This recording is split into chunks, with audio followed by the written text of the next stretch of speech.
Ibrani pukul 2:16 Ibrani pukul 2:16 Sebab sesungguhnya bukan malaikat-malaikat yang ditolongnya, melainkan keturunan Abraham.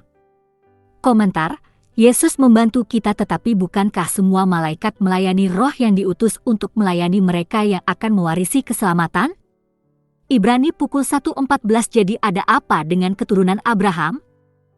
Perjanjian baru mengajarkan kepada kita bahwa keturunan Abrahamlah yang akan mewarisi keselamatan.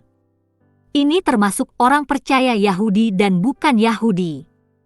Artinya, tidak semua keturunan Israel adalah Israel. Juga, karena mereka adalah keturunannya, mereka semua adalah anak-anak Abraham. Sebaliknya, melalui Ishak keturunanmu akan dihitung. Dengan kata lain, bukan anak kandung yang menjadi anak Tuhan, tetapi anak janjilah yang dianggap sebagai keturunan Abraham.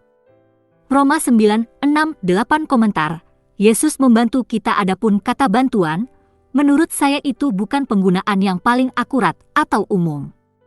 Sebenarnya, kata Yunani yang digunakan di sana, epilambanomai berarti mengambil alih. Kata ini digunakan 19 kali dalam Perjanjian Baru dan paling sering diterjemahkan sebagai ambil, ambil, ambil. Saya pikir maksudnya adalah dia tidak menerima malaikat di keluarganya. Ibrani pukul 2:17 Yesus menjadi imam besar kita. Ibrani pukul 2:17 Oleh karena itu ia harus sama dengan saudara-saudaranya dalam segala hal, menjadi imam besar yang penuh belas kasihan dan setia dalam pelayanan Allah, dan mengadakan pendamaian bagi dosa-dosa bangsa itu. Bagaimana Yesus dijadikan seperti kita? Ternyata dalam segala hal. Mungkin berarti dalam segala hal yang relevan baginya untuk memenuhi syarat dirinya sebagai imam besar yang penyayang dan setia. Dan ini tidak akurat. Sebagai gantinya, gunakan infinitif.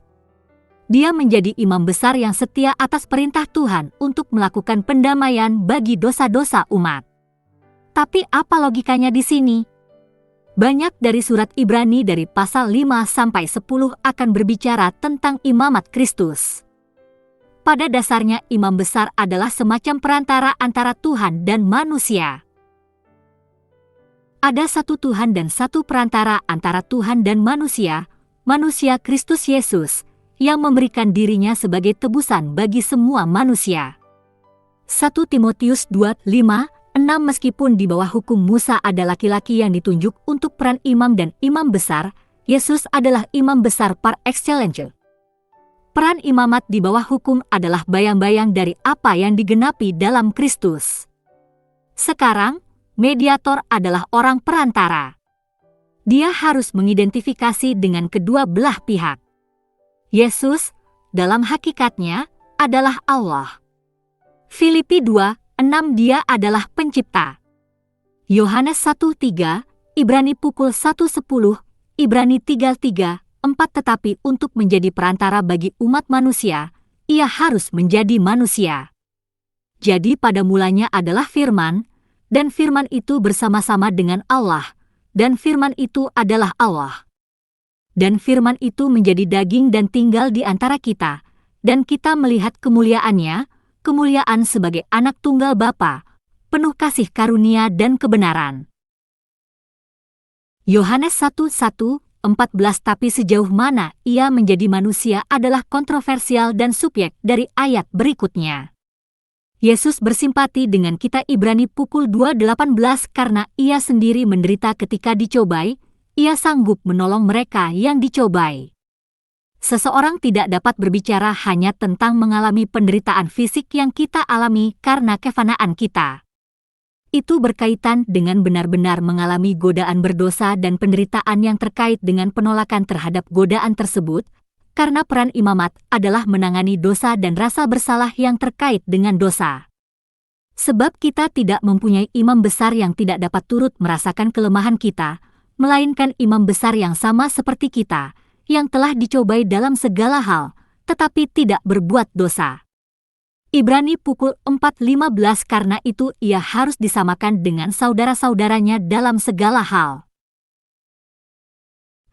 Ibrani pukul 2:17 Yesus pasti dilahirkan dengan sifat berdosa yang sama seperti orang lain, sifat Adam yang melekat dalam daging yang merupakan sumber signifikan dari pengalaman pencobaan kita untuk memenuhi syarat sebagai perantara antara Allah dan manusia.